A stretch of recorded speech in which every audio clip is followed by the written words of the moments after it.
Valerian and the City of a Thousand Planets is directed and written by Luc Besson and is based on the famous graphic novel series, and it stars Dane DeHaan and Cara Delevingne as Valerian and Lorelei respectively, and it tells the story of two space agents who are tasked to go into this mission and investigate this evil force that is corrupting the super uber giant international space station known as Alpha. It's home to several thousand species, and that is where the name of the movie comes from. They must venture into the core of this space station and identify this threat so they can end it, while there is a subplot about giving this item away to their superiors to analyze and to keep in store, given that it is a very rare item. I'm going to tell you right now, I don't know the comic book, I never read it, so I can't say anything of what is faithful and what is not. I can't talk about any references or Easter eggs to the comic books. I can tell you right now that the visuals in this movie are stunning.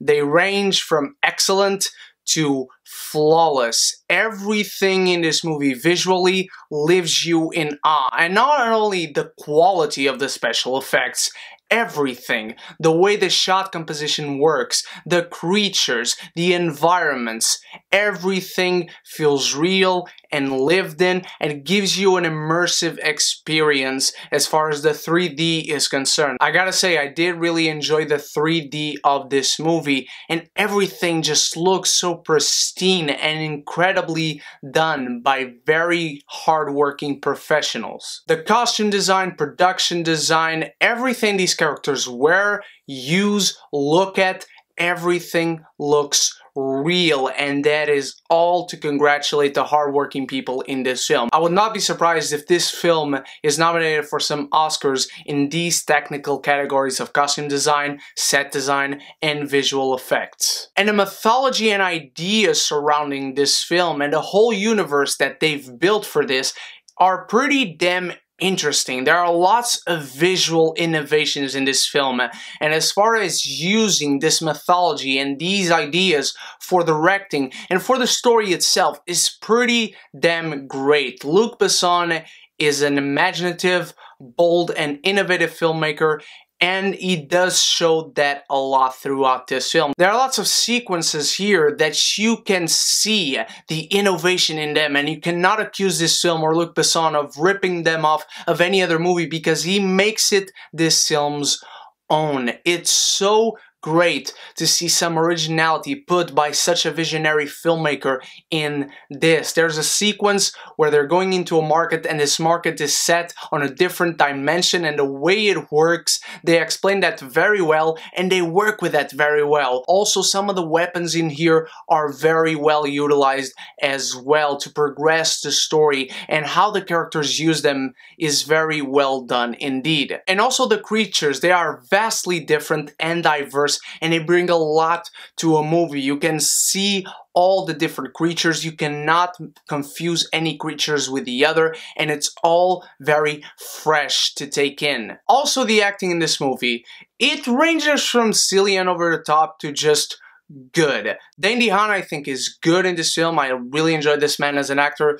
I will have some problems with this character, but we'll get to that. Also, it is super over the top, super silly, but I did enjoy it because we don't get enough of Clive Owen. In this movie, it's not his best performance.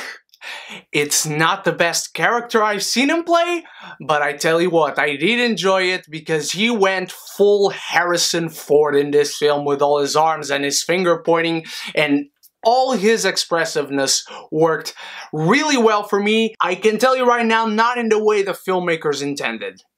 But the good things end there, because the script for this movie is very clunky, very messy, and very uneven. It makes the whole of the film very uneven because there are so many things to explore, so many things set up, and so many new things that you want to see yourself getting into, and the story never goes there. As I told you, the mythology is very interesting. In fact, Luc Besson is one of the ballsiest filmmakers lately, how he presents this movie initially, because the first 10 minutes of this film are not just innovative and silent in the way that you see apes talking with sign language in the way that is bold. Everything, how this story unfolds, because it starts to unfold pretty quickly, and it's all done through magnificently done visuals. Excellent visuals. The setup for the story, how humanity progressed to the point where we find ourselves in this film in the 26th century,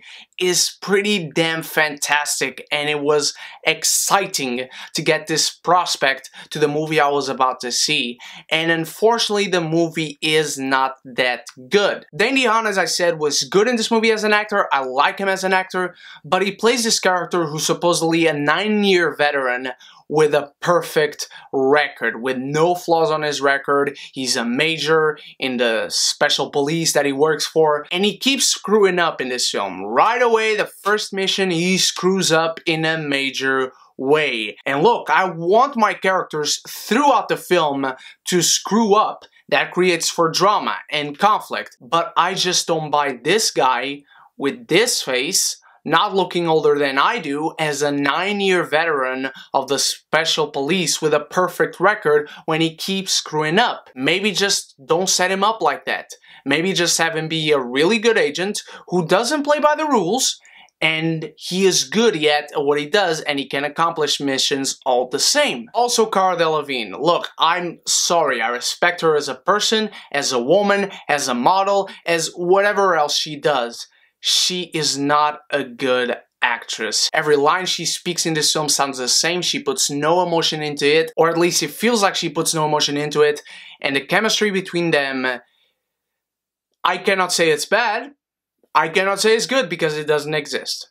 They share zero chemistry throughout the film. And right away, the first sequence with them is cringy to the point of, who didn't look at the script and saw that the whole of the character development of these characters was in the dialogue? They set up how their characters are, how they work together, how their relationship is in the first scene they share, and they conclude it in the last scene they share, again, with dialogue. And I don't want to see that. I don't want to see my characters being set up through dialogue and then realizing their arc through dialogue. I want to see that progress throughout the film.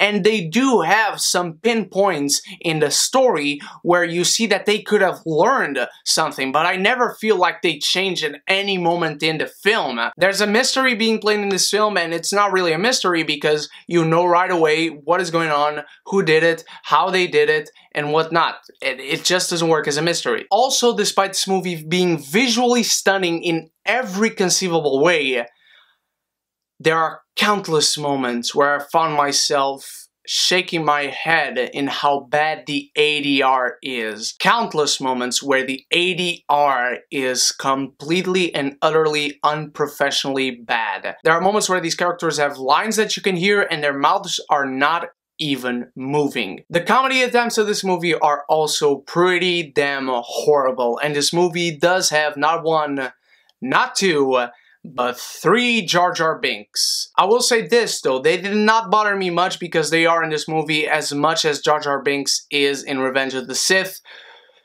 So that allowed me to breathe for a little. As I said, Luc Besson is a bold filmmaker and he displays that as much as he can in this film. The script is just all over the place.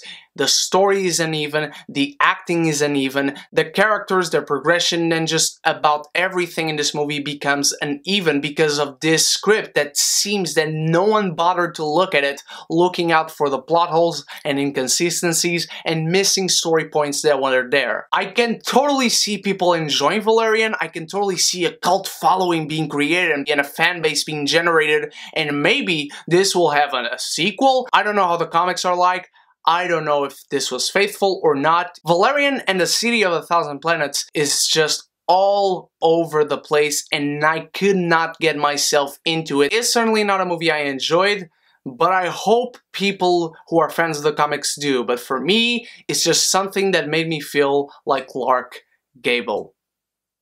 What did you think of Valerian and the City of 1,000 Planets, my beautiful geekies? Let me know in the comments below. Let me know if this was faithful or not to the comics. Thank you so much for watching. You guys are the freaking best. I love you all from the bottom of my heart. Thank you for everything. And my next video will be my vlogs from London and from Paris and a haul of what I got there. So I hope to see you there. And until then, you stay beautiful, you stay geeky, and if you haven't done so yet, click the subscribe button and the bell so we can be geeky united!